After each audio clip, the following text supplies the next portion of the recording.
একজন ছাত্র থাকলেও স্কুল চালু থাকবে। বিধানসভায় শিক্ষা বাজেটের উপর বক্তব্য রাখতে গিয়ে এমনই জানিয়েছেন শিক্ষামন্ত্রী ব্রাত্য বসু। মুখ্যমন্ত্রী মমতা বন্দ্যোপাধ্যায় এই নীতিতেই বিশ্বাসী বলে জানিয়েছেন শিক্ষামন্ত্রী। সেই সঙ্গে আরও একবার যাদবপুর বিশ্ববিদ্যালয় নিয়েও মুখ খুললেন ব্রাত্য বসু।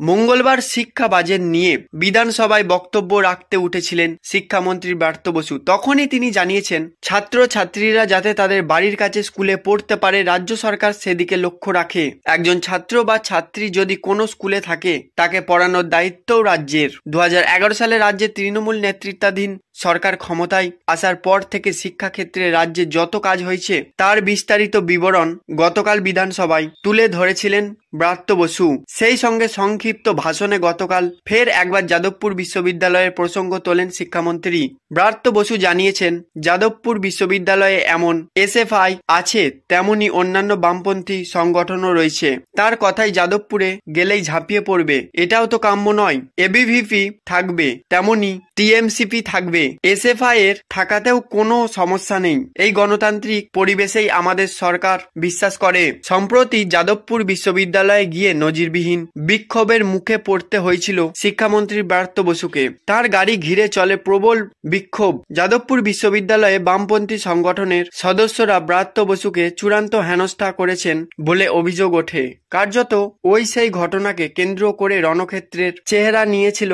যাদবপুর বিশ্ববিদ্যালয় চত্বর। পরে কলকাতা হাইকোর্টেও বিষয়টি জল গড়ায়। উচ্চ আদালতের নির্দেশে যাদবপুর কাণ্ডে শিক্ষামন্ত্রী ব্রাত্য বসুর বিরুদ্ধে পুলিশ এফআইআর পর্যন্ত দায়ের করে।